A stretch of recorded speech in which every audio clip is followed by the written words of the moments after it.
Walah, belum selesai kok udah ini Izin Prof, ditutup. izin Prof merekam ya Prof. Ya, ditutup. Lalu adalah program-program D1 gitu ya, D1 yang dilaksanakan oleh LPTK, Lembaga Perguruan Tinggi gitu. SPG-nya diberhentikan. Nah, lalu nggak cukup, harus D2, nggak cukup, harus D3, nggak cukup, harus S1. Sekarang udah posisinya S1 kan. S1 guru-guru itu dari level sekolah dasar TK harus sarjana gitu. Apa yang terjadi? Ya perbaikan mungkin ada sih mutu itu, tetapi tuntutan mutu yang begitu tinggi di masyarakat sehingga dianggap kurang. Lalu gimana memperbaikinya?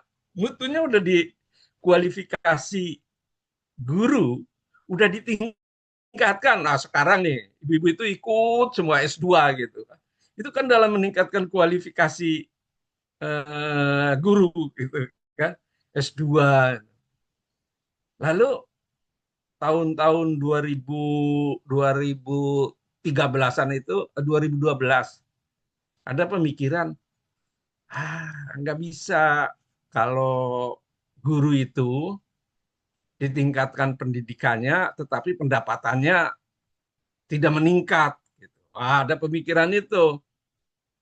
Sebagian besar orang terutama guru-guru setuju. Iya, katanya benar itu, setuju. Ahli pendidikan juga setuju juga.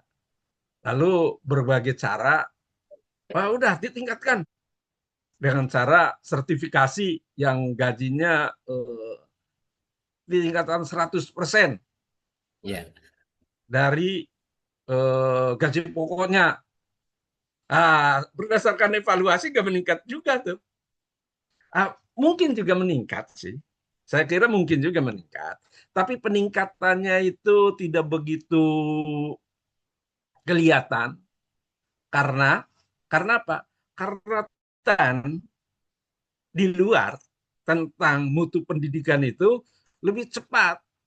Iya, jadi peningkatan kualifikasi gurunya, kualifikasi pendidikan, kualifikasi pendapatan ditingkatkan tidak secepat kebutuhan kurikulum di lapangan. Itu tidak secepat itu. Sehingga ada pemikiran-pemikiran apalagi ini, apalagi ini karena dulu pendidikan diserahkan ke, ya kita itu kan paternalistik ya. Kualifikasi guru itu ditentukan kebijakan kebijakan di pendidikan tentu logika berpikirnya dulu pada waktu Nadiem Makarim diangkat jadi menteri, pemikirannya begini. Aduh, menteri-menteri itu kan semua profesor, terutama Kementerian Pendidikan. Tapi kok hasilnya nggak beres? Maksudnya hasilnya nggak beres, bukan nggak beres lah. Ini terlalu kasar. Nggak Kok kelihatan betul mutunya itu pengaruhnya. tetap aja ketinggal dari kebutuhan di lapangan gitu. Betul. Betul Pak. Itu. Lalu berpikir, wah ini nih ada sosok baru nih. Dia, Nadiem ini ada sosok baru. Dia bukan profesor, tetapi dia udah membuktikan dengan teknologinya bisa menyediakan lapangan kerja bagi penganggur-penganggur di Indonesia. Wow, jutaan itu ojek gitu apa ya. Nah, jadi ini tertarik ini unik gitu. Unik Nah, gimana kalau pendidikan dikelola gitu? Di orang yang mempunyai kualifikasi gitu. Jadi kan pendidikan itu sebenarnya masalahnya kan pengangguran kan. Eh, Pendidikan tinggi sekarang itu pengangguran nggak terserap ya oleh pasar kan. Terserap pasar S1 S1 di pendidikan tinggi tidak terserap oleh pasar, nganggur. Penyebabnya turun ke bawah gitu. Turun ke bawah SMA, SD itu nah kurang kondusif untuk meningkatkan. Nah, masalah kan itu. Nah, sampai sekarang masalah pengangguran kan masalah krusial yang nggak mudah gitu. Nah, lalu itu Nadiem. Nah, tapi barang yang nggak setuju kan, banyak orang yang nggak setuju, banyak orang yang nggak setuju karena Indonesia itu begitu besar dan biasanya yang nggak setuju Pak Abdullah. Kenapa? Biasanya kesempatannya yang terpinggirkan kan. Ya, betul, Prof. Bagi yang peluangnya peluangnya dapat, iya setuju. Yang nggak dapat Ya, terpinggirkan. Yang nggak dapat siapa yang nggak dapat? Yang nggak dapat yang dulunya porsi Menteri Pendidikan itu guru besar kan, profesor, ini diganti oleh selevel master gitu lah, selevel master. Itulah bagi orang yang tidak setuju gitu, nggak setuju ini nggak beres gitu, nggak beres gitu. Padahal itu couplingnya saya gitu, ya, dan urutan orang karir di situ kan banyak gitu kan. betul. Harusnya saya nih, kok diambil gitu. Nah itu dengan kompleknya pendidikan gitu. Udah berhenti. Nah sekarang ganti. Nah ganti. Nah, Menteri baru ini dia punya masa besar. Menteri baru ini kan dia Muhammadiyah. Muhammadiyah itu memang oh, besar dia. Dia dibandingkan dengan pendidikan yang dikelola oleh negeri itu lebih besar tuh Muhammadiyah. Banyak sekali jumlahnya. Lebih besar jumlah sekolah yang dikelola oleh Muhammadiyah dibandingkan oleh negara. Negara itu yang negeri gitu. Kan banyak sekali itu. Nah, sekarang dipimpin oleh orang Muhammadiyah. Nah, lalu dia punya ide. Idenya pengalaman dia, pembelajaran mendalam. Tetapi ya pembelajaran mendalam menurut dia ini yang baik gitu, menurut dia. Ya tapi kalau modelnya itu kan nggak tahu juga. Ibu bapak ibu lah yang merasakan kenapa seperti itu. Maksudnya, maksudnya kenapa seperti itu? Pendidikan ditingkatkan dari SMA untuk guru ya, sampai dengan sekarang bapak ibu ini ikut S2 gitu kan. Kok tidak ada perubahan yang signifikan dampaknya terhadap kualifikasi kualifikasi atau berdampak kepada lulusan di satuan pendidikan masing-masing. Itu pertama. Yang kedua, yang berpikir bahwa pendapatan harus ditingkatkan, pendapatan harus ditingkatkan, kok tetap aja gitu. Pendapatannya dari ditingkatkan, kok tetap aja apa kurang? Itu ada yang berpendapat. Lalu gimana? Sama memikirkan untuk meningkatkan mutu di perguruan tinggi dulu. Dulu itu penghasil guru itu kan IKIP, IKIP. Ya, Lalu sekarang IKIP ditutup, diganti universitas karena logika berpikirnya begini. eh, Orang yang ingin jadi guru itu adalah bukan yang terbaik gitu. Yang terbaiknya masuk ke universitas. Nah, tapi itu kan realita ya. Realitanya kan seperti itu. Lalu dijadikanlah universitas agar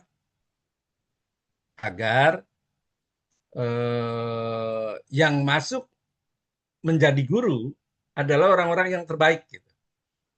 Orang-orang yang terbaik jadi guru. Nah, dijadikan universitas.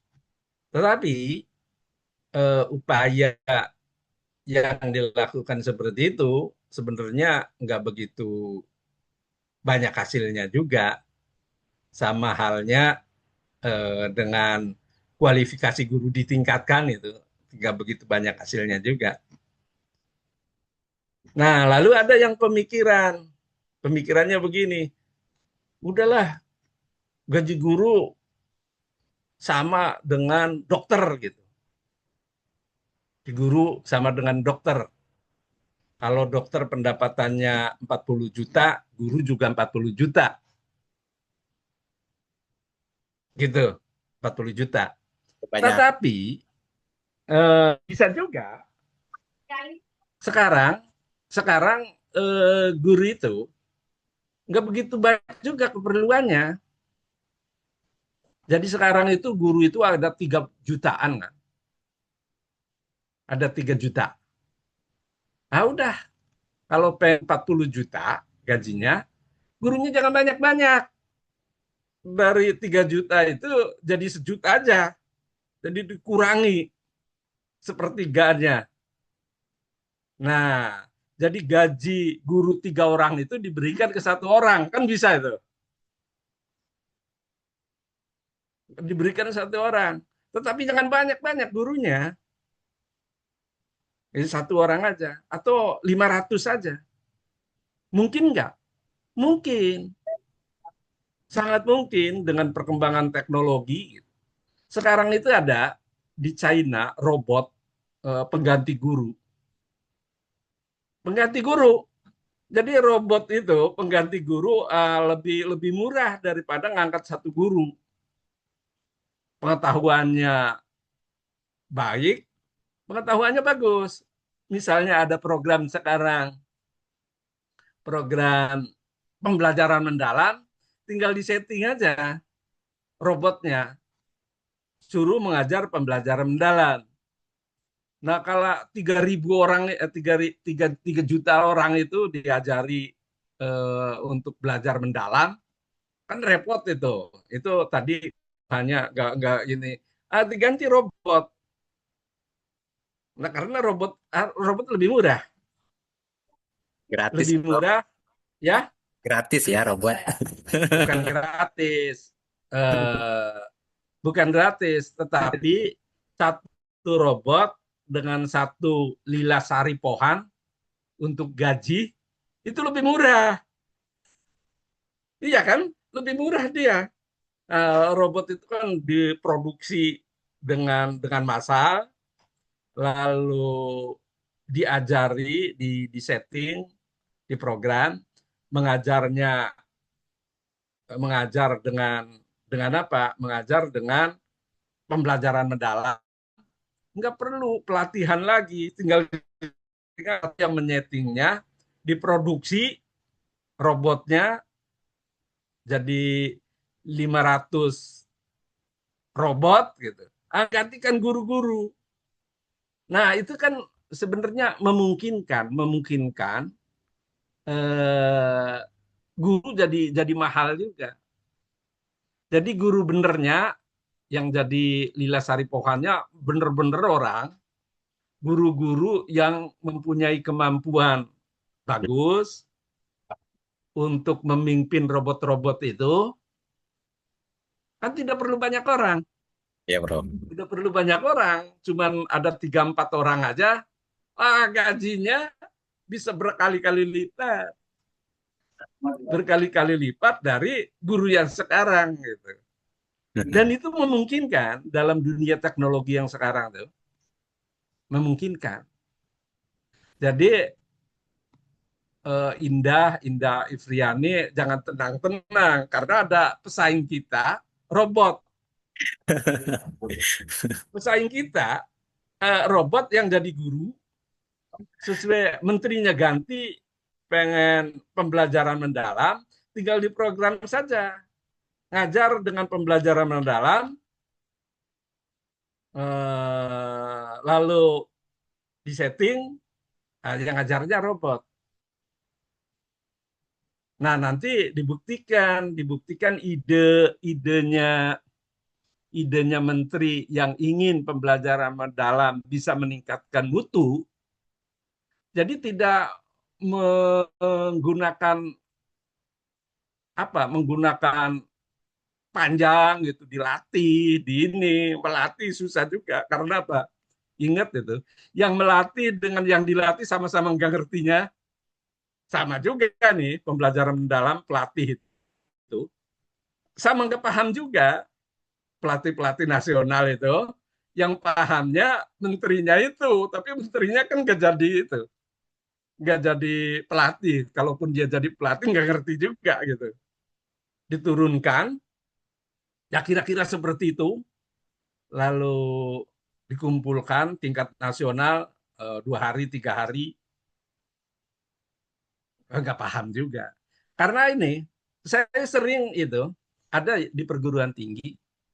Di perguruan tinggi kan suka ada juga kegiatan-kegiatan, ya ini kan massal ya, pembelajaran mendalam di perguruan tinggi itu. Oh, ada ini konsep baru dikirim ke Jakarta.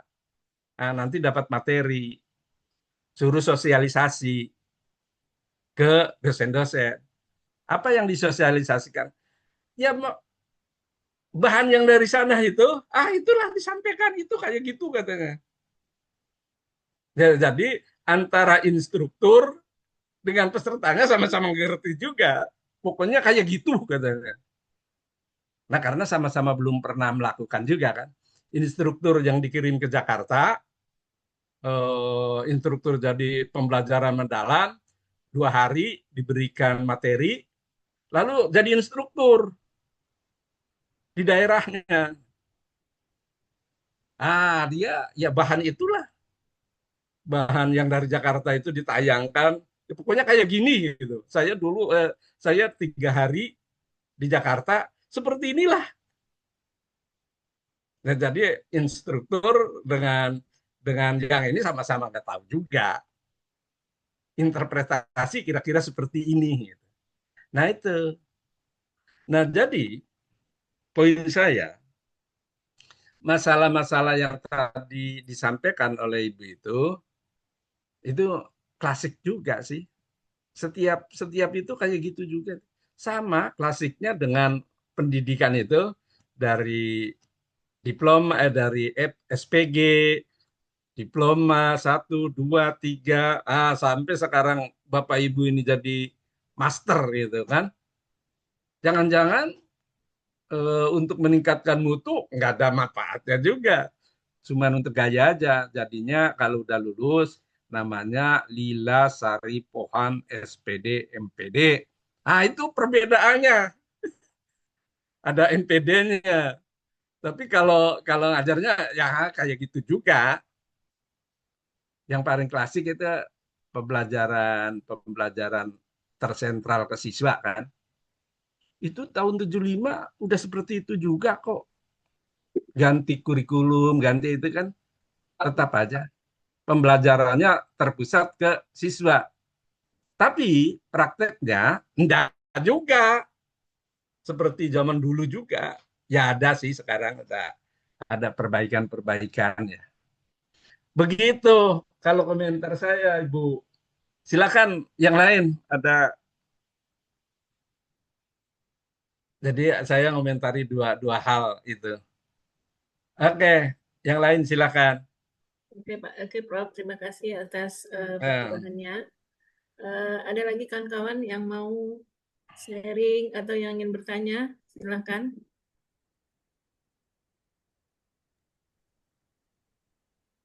Ya, mohon izin, Prof. ya, Ya, silakan Pak Abdullah. ya silakan. Ya Eh, Pak Abdullah, cepat. Silakan Pak Abdullah. ya, kalau saya menyorotinya seperti ini, Prof. Ketika Ya, ketika ada deep learning, kemudian ada teknologi gitu. Eh, banyak banyak pendapat-pendapat dari rekan-rekan guru itu seperti ini, Prof. Guru sudah tersertifikasi, kualifikasinya S1 bahkan S2 gitu.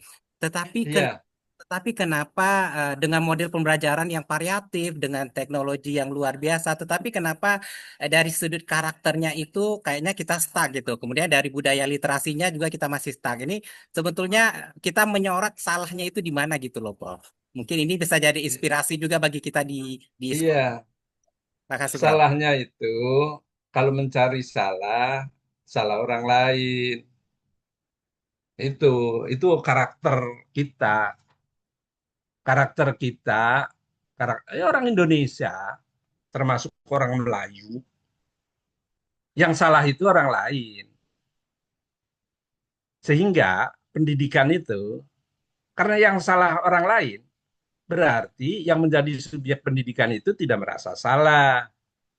Contoh misalnya guru, guru itu tidak merasa salah dia karena yang salahnya orang lain. Orang lainnya siapa? Yang paling salah itu kepala sekolahnya, tidak akomodatif, tidak demokratis. Itu kepala sekolahnya itu yang kena. Nanti kepala sekolahnya tidak merasa salah juga karena dia yang salah itu kepala dinasnya itu harus kayak gini, gitu, gitu, gitu, gini. Itu kepala dinasnya. Lalu kepala dinasnya tidak merasa salah juga. Yang salah bupatinya atau wali kotanya. Nah, bupatinya tidak merasa salah juga. Yang salah menterinya ganti-ganti kurikulum. Gitu. Jadi semua subjek pendidikan tidak ada yang merasa salah. Yang salahnya atasannya atau orang lain lah. Siswanya lah bandel. Inilah ini. Orang tuanya nggak mau membantu. Jadi yang salah orang lain semua. Nah, padahal bagi orang Muslim, nah kebetulan Abdullah itu Muslim, Ya. perubahan seseorang itu hanya bisa dilakukan oleh dia sendiri, bukan orang lain. Gitu. Padahal itu sholatnya 5 waktu, taat, tapi perilakunya tidak menjalankan. Tidak menjalankan orang lain yang salah gitu. Dia dianggap yang paling benar. Paling benar guru-guru kalau ngajar, guru-guru itu kalau ngajar dia punya favorit. Favoritnya guru SD dulu. Siapa yang paling favorit itu itulah yang ditiru. Guru SD dulu, itu Bapak itu enak ajarnya, itulah yang ditiru. Padahal pelatihannya itu beberapa kali dirubah-dirubah. Suruh pembelajarannya terpusat ke siswa. Enggak juga. Jadi guru SD saya yang dulu, yang favorit itu, itulah yang ditiru. Nah, padahal ngajarnya guru itu dulu, ya memang menarik. Dia banyak joknya, banyak humornya, pokoknya kelas jadi rame gitu. Tetapi konsep pembelajarannya terpusat ke guru. Nah, itu juga fenomenanya. Pertama, makanya kan pendidikan itu kita udah 80 tahun merdeka, tetapi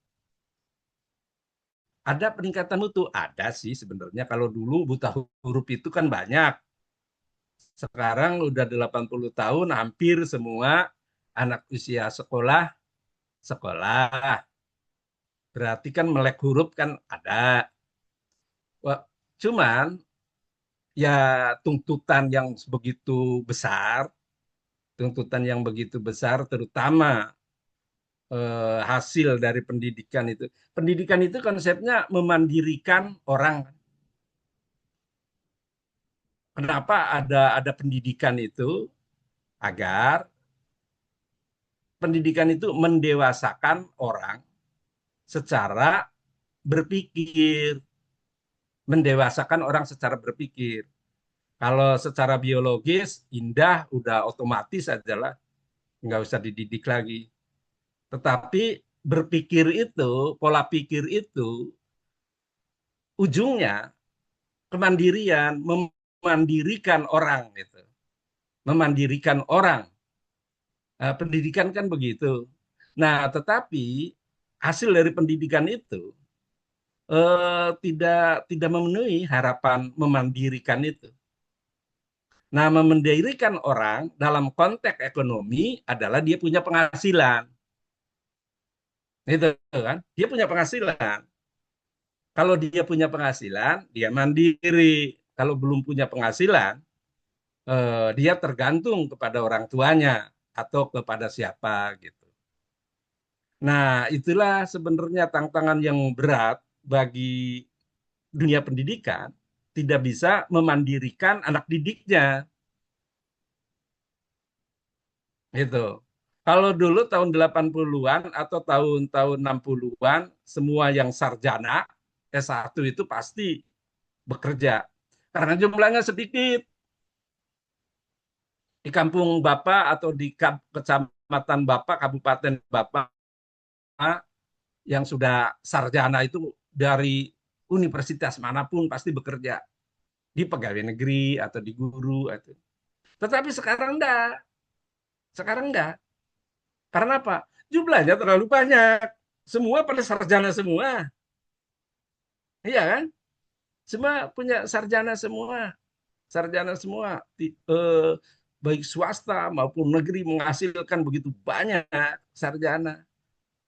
Nah, siswanya, lulusannya tidak mandiri. Lalu, kenapa salahnya? Orang lain yang salahnya. Ya, jadi sebenarnya kalau kesalahan, masing-masing orang yang terlibat ke dalam dunia pendidikan punya andil kesalahan. Abdullah punya juga kesalahan. Kenapa? Kesalahan yang dibuat. Ya ini aja, yang tahu kan masing-masing orang kan. Di hati kan, oh kita ini tidak memenuhi ini, salah ini. Tapi kalau diketahui orang nggak mau juga. Oh ini benar. Termasuk juga saya juga. Kayak gitu. Termasuk juga yang lain juga.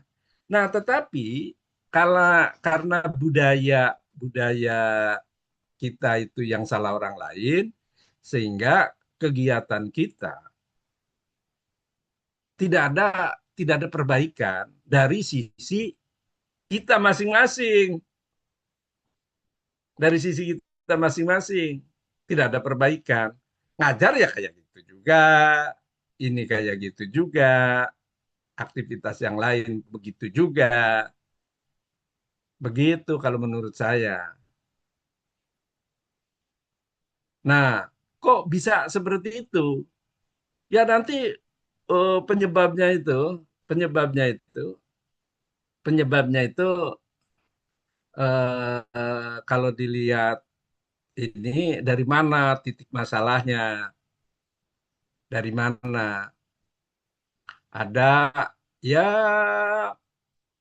guru SMA mengatakan yang salah guru-guru SD gitu.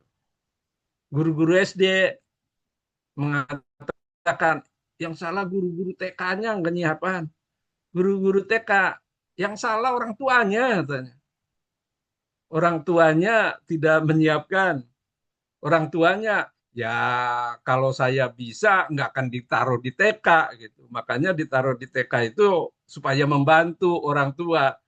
Jadi kan semua nggak ada yang salah tuh. Kalau SMA yang salah guru-guru SMA-nya. SMA perguruan tinggi yang salah-salah guru SMA-nya. Oh jadi nggak ada yang salah. Nggak ada perbaikan. Padahal semua punya andil kesalahan di berbagai sisi. Gitu.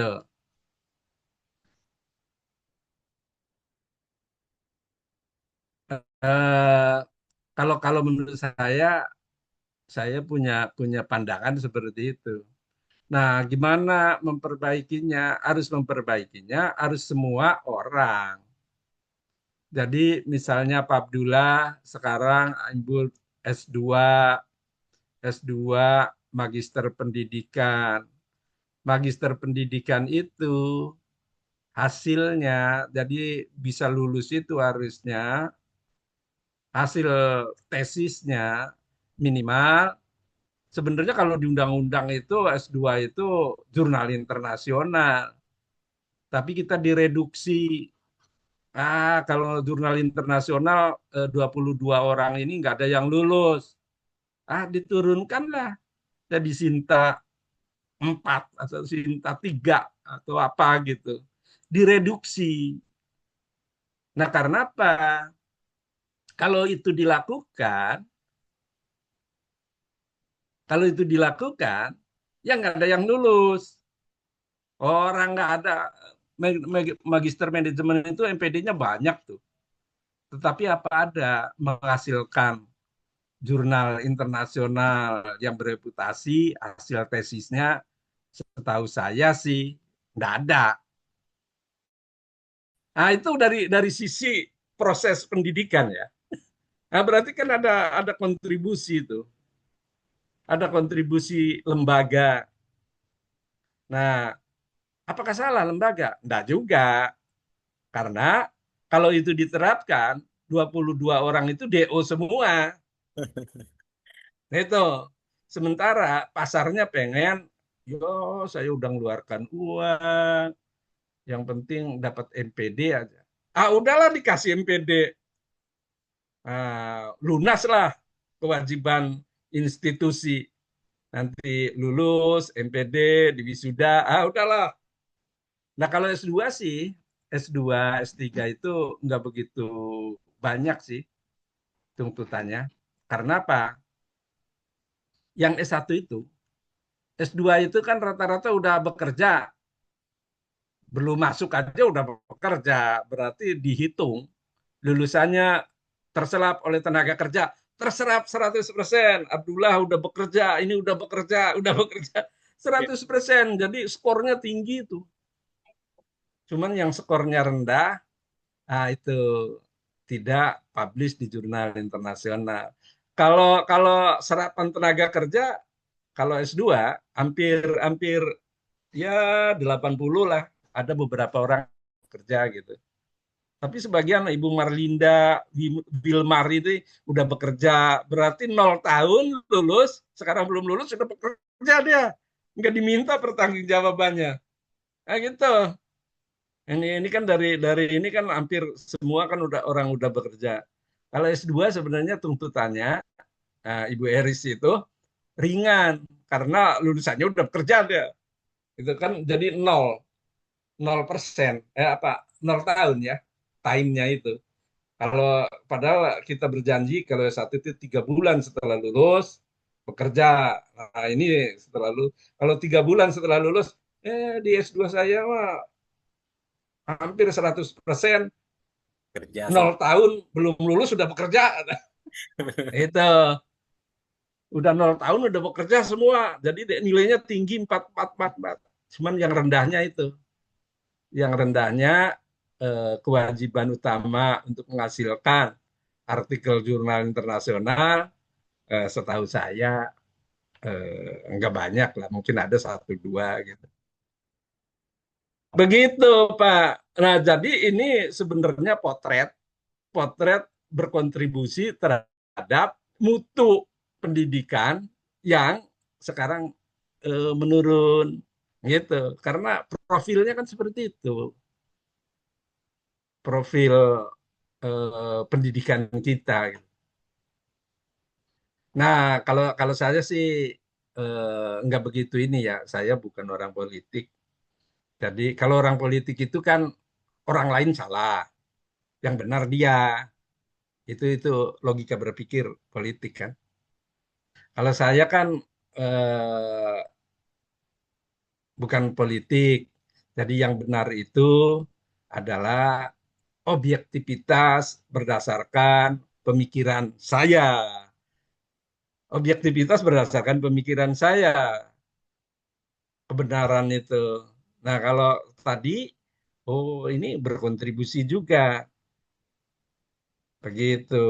Pak Abdullah, ada pertanyaan yang lain? Kalau sekarang udah masih ada waktunya. Masih jam 9 kan ada 20 menit lagi. Ibu Marlinda Wilmar, mau bertanya? Ini sedih sekali. Silahkan kalau mau bertanya. Ya, boleh. Nah, kan enak kalau senyum sedikit kan. Jangan sedih. Lagi serius tuh, Prof. Ah, gitu. Mikirin PKL, Silakan, Prof. silakan. Ah, gimana, Ibu Mik- Marlinda? Ya, mikirin PKL tuh, Prof. Ah, gitu. Ya, sebenarnya sih udah dari penjelasan Prof dan kawan-kawan, ya mungkin polemik kita bersama Iya. dengan mungkin sesuatu yang baru, rada-rada agak bingung. Padahal sih Hmm. sebenarnya tidak yang baru, kita sudah terbiasa juga. Tinggal bagaimana dituntut memang kompetensi kepala sekolah untuk mampu membuat sebuah program yang bisa mendukung pembelajaran mendalam ini. Walaupun sebenarnya program-program yang sudah mereka lakukan sebelumnya bisa diterapkan untuk kembali ke pembelajaran mendalam ini.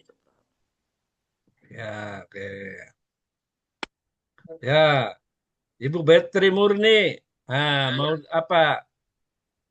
Ibu Betri Murni mau ada yang disampaikan? Eh, Punten, Prof. Ya, apa, Pak Abdullah? Iya. Kita kalau saya mencermati dari segi sekolah gitu ya, Prof ya. Ya, ya. Ya, pembelajaran mendalam, terus kita juga harus mengikuti ada TP, ada TP, ada CP gitu.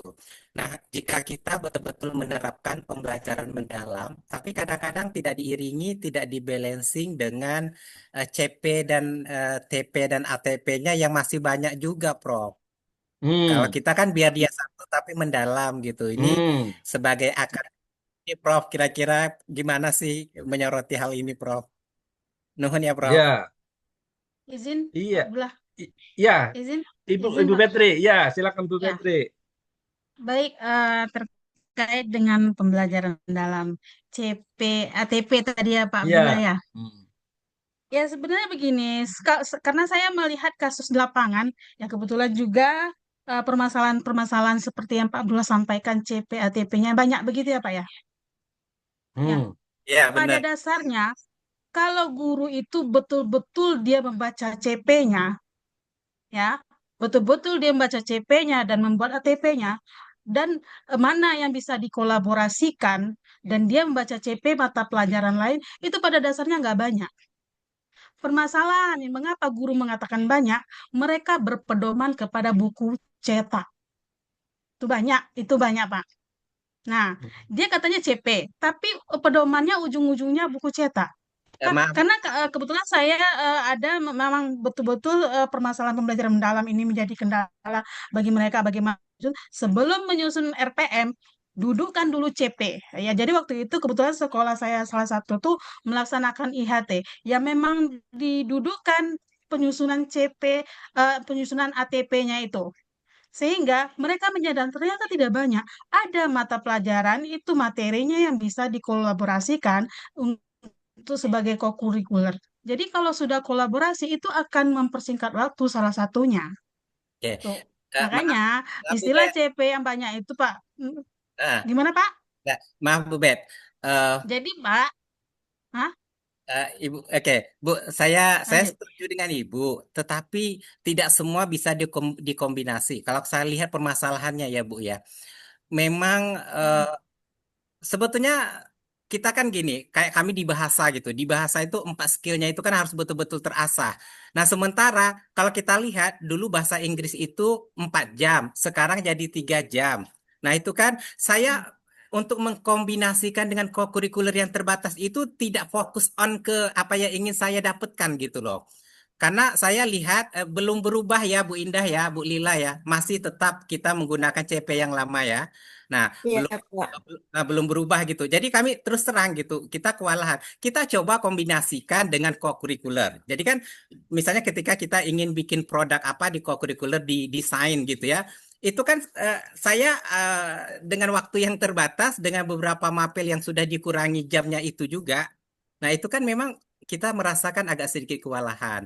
Nah, mungkin secara akademis gitu ya, secara akademis itu kan biar sedikit tapi dalam. Kalau kita sekarang kan masih banyak juga gitu. Kenapa tidak mungkin mungkin Prof mungkin punya banyak channel gitu ya, bisa Prof disampaikan kementerian gitu. Kenapa CP-nya itu kita nggak perlu terlalu banyak gitu, tetapi kita bisa betul-betul mendalam. Contoh kalau di bahasa Inggris itu misalnya dengan hanya 3 jam per minggu ketika kita belajar news item ya Bu Indah ya, itu kami sudah beberapa kali pertemuan loh. Sementara hanya punya waktu mungkin kalau di MA cuma 2 jam mungkin. Nah, ini sangat membuat kami kewalahan gitu. Nah, ini mungkin siapa tahu nanti bisa berbicara di kementerian gitu, Prof bisa sampaikan. Nggak apa-apa sedikit. Kami merasakan loh Bu Bet. Jadi itu memang sudah coba di Sebentar Pak Bella. nah, sudah Pernah nggak memperhatikan CP yang di keterampilan prosesnya gitu loh? ya, kalau saya kan karena saya kurikulum itu kan saya harus pelajari betul. Ya, Bukan hanya CP bahasa Inggris, tapi CP seluruh mapel. Nah, oleh karena itu, karena saya sudah observasi, saya sudah lakukan evaluasi, jadi saya merasakan betul sebagai guru, guru bahasa Inggris gitu, saya merasakan bahwa memang mengalami kadang-kadang tidak tercapai, tapi saya itu tidak masalah bagi saya. Jadi yang paling penting, jadi sekarang itu yang saya ambilkan adalah yang mana yang paling esensi dari materi yang akan saya ajar. Jadi saya akhirnya kesimpulannya seperti itu, Bu. Baik, Bu, silakan, Bu. Ya ya itu kalau saya juga karena sudah melihat juga kemarin kan Pak, yang bahasa juga kan ada 4 menu, apalagi membaca, menulis, mendengar ya Pak ya. Makanya makanya saya dikaitkan di CP keterampilan proses itu ya seperti menulis ya Pak ya. Di situ kan ada membuat laporan. Nah, kita bisa mengaitkan juga dengan guru mata pelajaran lain dalam hal membuat laporan. Makanya makanya bilang sebenarnya eh, dan di situ kan kalau kita perhatikan kompetensinya Pak, KC1 sampai C4 ya, terkadang dengan C2 saja kita yang membuat ribet gitu loh Pak. Dia memahami, tapi dia sampai menganalisis. Nah, begitu loh Pak. Yang Ya. kompetensinya itu yang betul-betul nggak dibaca. Jadi begitu panjangnya ATP-nya, padahal konteksnya hanya sampai memahami ya kompetensinya, tapi dia mengkaji sampai menganalisis itu contohnya Pak gitu. Makanya saya sampaikan ini kendala di lapangan saya temukan permasalahannya adalah di situ. Jadi dan satu lagi dia tidak mengaitkan CP itu, dia hanya melihat salah satunya buku. Bu Jadi Fitri, buku di CP minta memahami, dia sampai ke luas-luasnya yang dikajinya ya. gitu loh Bu Pak. Fitri izin, Nah, sehingga waktu panjang gitu loh. Ayo, Bu Fitri boleh, izin. boleh, boleh. Ya, nggak Ya, apa-apa, boleh. Siapa begini yang Bu, izin tuh? Silakan. Indah Pak, Indah Pak. Iya, Begini Bu Indah. Fitri, ini mungkin kaitannya seperti yang disampaikan oleh Prof tadi. Terkadang instruktur dan peserta itu sama-sama bingung. Betul, betul, betul. Instruktur yang mendapatkan pelatihan 3 hari tadi memberikan penjelasannya kepada guru juga nggak sampai Bu Betri. Jadi mungkin ya kita kan nggak saling menyalahkan. Mungkin slacknya di sana. Ya, Karena benar, Bu. Petri sebagai fasilitator, penjelasannya itu berbeda dengan fasilitator yang turun ke lapangan A, Betul, berbeda Bunda. dengan Betul. fasilitator yang turun ke Betul. lapangan B gitu kan. Sehingga Ya, kita penangkapannya yang di lapangan ini jadinya multi multi multi tafsir. penafsiran gitu. Iya, Jadi betul. yang kami dapatkan seperti ini. Loh, yang dijelaskan teman seperti ini. Oh, ternyata memang mungkin yang didapatkan oleh instruktur itu sama, tapi interpretasi mereka berbeda. Ya. Sehingga apa yang mereka berikan kepada Kita ya orang-orang sebagai yang harus gurunya. disebutkan tadi jadi berbeda begitu Bu Betri. Kalau Ya, di betul, sekolah betul. saya Ya, itu salah ya kami satunya, Bu. memang membatasi, kami duduk bersama, kemudian membatasi, kemudian perencanaannya adalah untuk 1 semester ini kita bahasnya sampai mana nih? Kalau 4 bab kayaknya nggak kejar deh. 3 bab aja, tapi mencakup semua skillnya. Yang satu itu kalau ada waktu kita sampaikan, kalau enggak ya udah nggak apa-apa kan include di dalam bab yang ketiga misalnya seperti itu.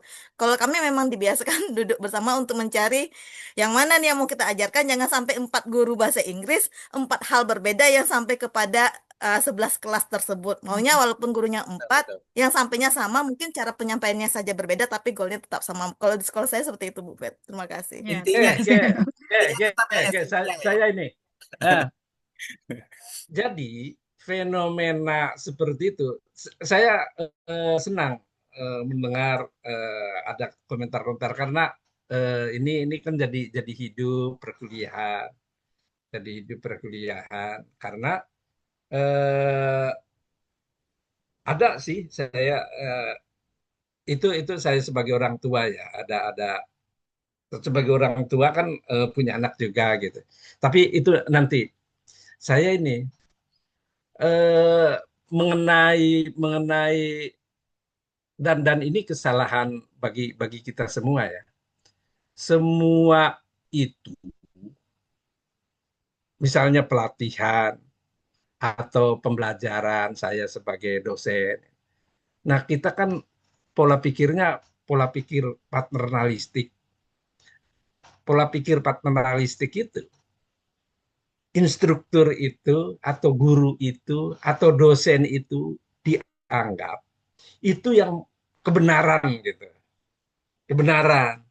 Padahal bukan seperti itu mestinya. Kalau kalau misalnya peserta tadi Ibu Indah, Ibu siapa tadi? Yang Indah. dia sebagai peserta, terus ada instruktur. Nah, nanti untuk mencari kebenaran itu harusnya ke sumber awalnya, sumber awalnya. Nah, sumber awalnya itu kita interpretasi bisa bisa saja interpretasi instruktur dengan kita itu berbeda. Jadi yang benarnya itu ya pedomannya itu jangan ngikuti instruktur, jangan ngikuti dosen. Misalnya kan ini saya Renstra itu kan ngajar Renstra. Nah, semua peserta itu beranggapan yang diomongkan saya itu benar gitu. Mestinya jangan. Itu salah satu sumber informasi. Ingin tahu tentang kebenaran itu, kembalilah ke sumbernya. Gitu, ke sumbernya. Sumbernya apa? Ya sumbernya buku yang kita gunakan. Gitu. Jadi, jadi eh, nah ini juga kan eh, karena budaya juga kultur ya. Kultur orang Indonesia kan rata-rata paternalistik ya. Orang yang dituakan dianggap benar, yang dituakan itu kebetulan guru, dosen, itu dianggap benar, padahal bisa jadi keliru menginterpretasi bahan yang masuk ke otak kita.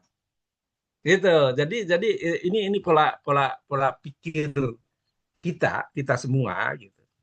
Kalau ada keraguan tentang sesuatu, nah keraguan itu nanti dicari kebenarannya dari sumbernya.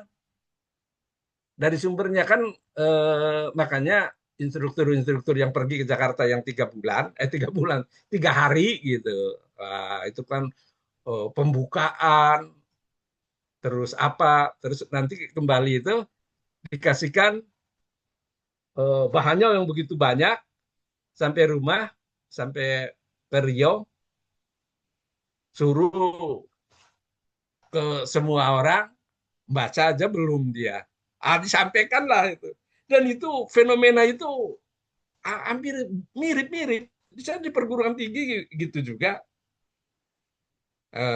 Kemarin ada tentang Serdos. Serdos dikirimlah 1 orang. Nanti 1 orang itu suruh ditularkan ke orang lain. Sama juga, dia nggak paham juga. Nah, karena pada waktu di Jakarta dia capek, ngantuk-ngantuk juga. karena tidur itu. Jadi pada waktu mendengarkan nggak capek juga. Tetapi informasinya itu kan mestinya dari buku atau panduannya yang di ini. Begitu. Itu. Terus itu yang bahasa Inggris itu, Pak Abdullah. Ini banyak yang dosen bahasa Inggris ya, guru bahasa Inggris ya. Ada beberapa ya. Berapa, Prof? Ada beberapa. Ada beberapa orang. Ah, itu saya kritik juga, menarik juga tuh. Menarik juga karena kan tadi seolah-olah itu ya, seolah-olah Pak Abdullah itu. Ini berkurang, harus ditambah. Gimana menyampaikan materi? Itu kan, karena udah sedikit. Jadi seolah-olah eh, harus ditambah gitu. Berarti kan nggak susah juga kalau pola pikirnya seperti itu. Mestinya pola pikirnya itu keputusannya udah dikurangi, ya dikurangi itu mungkin dengan berbagai pertimbangan ya. Mungkin ada kajian juga. Ya udah itu. Jangan mikir masa lalu yang dulunya 12 jadi 5, lalu yang 5 itu nggak bisa apa-apa gitu. Nah gitu. Atau pasti lebih jelek yang 5 itu gitu. Sama halnya ini, Mbak Bibu, saya suka itu juga. Eh, Teman-teman yang berbasis agama ya, yang berbasis agama itu dia biasanya kata-kata kuncinya moral gitu ya, moral.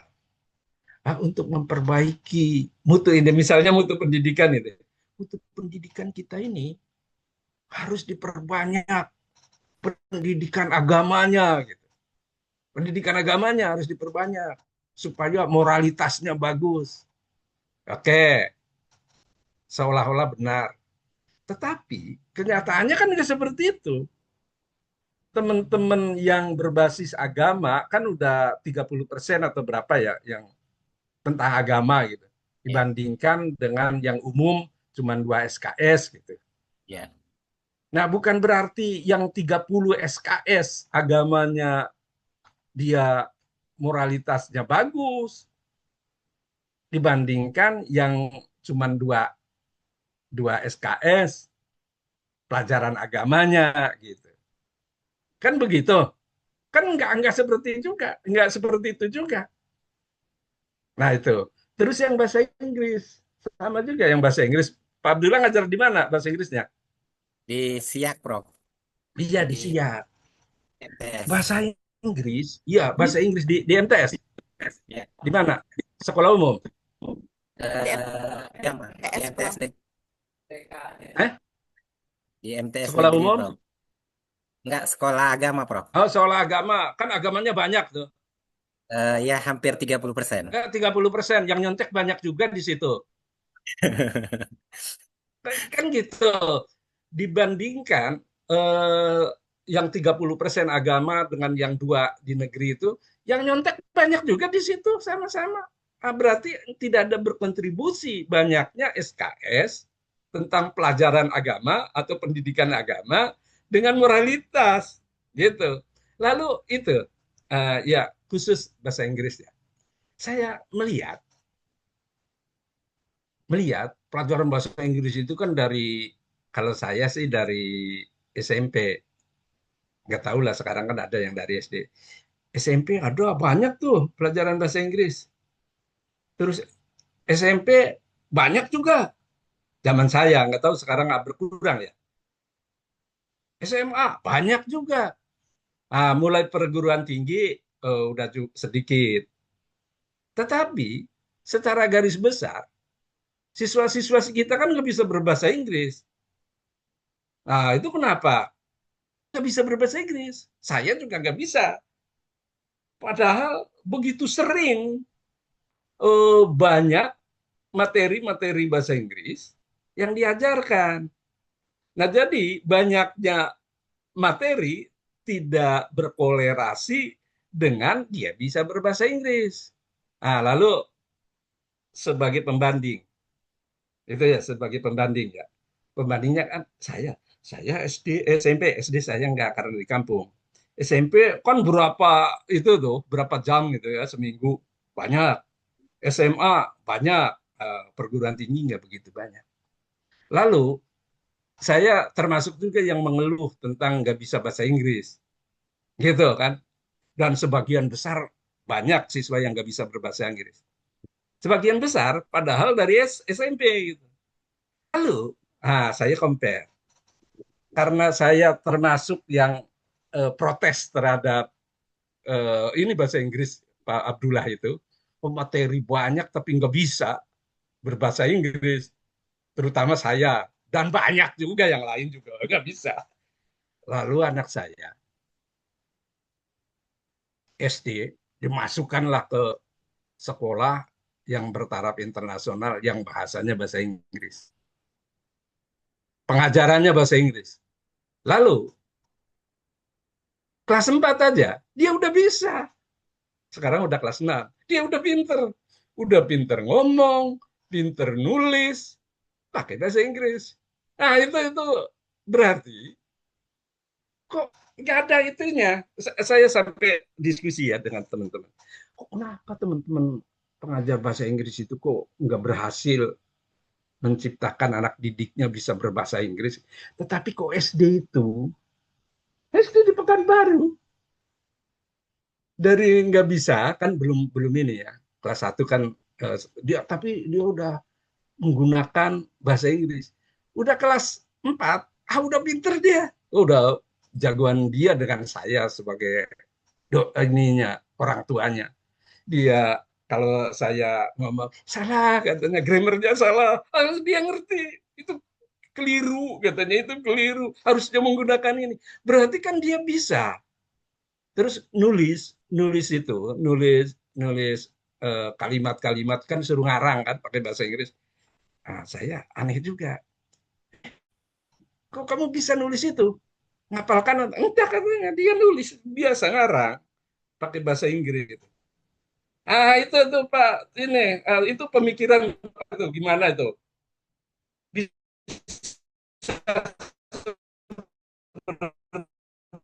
seperti itu. Tulisnya sama dengan yang itu. Tetapi kemampuannya dia bisa. Itu tuh Pak.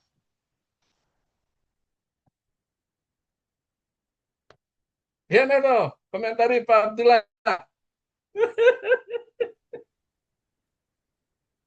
Ayo silakan Pak Abdullah.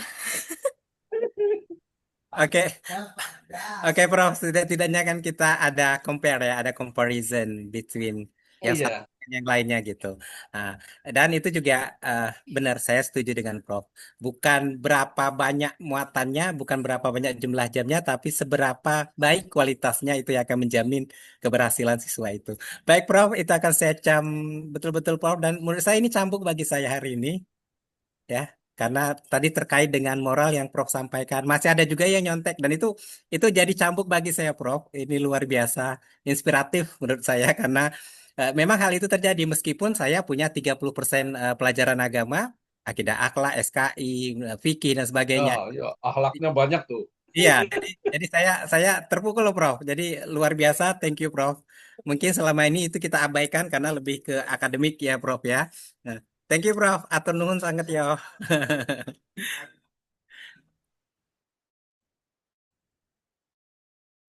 Baik, Bapak Ibu, ada lagi yang mau Oke, ditanyakan ya, akan dari habis ya.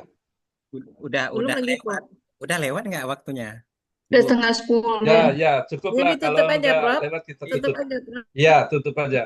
Baiklah, itulah hasil dari diskusi eh, kelompok kami.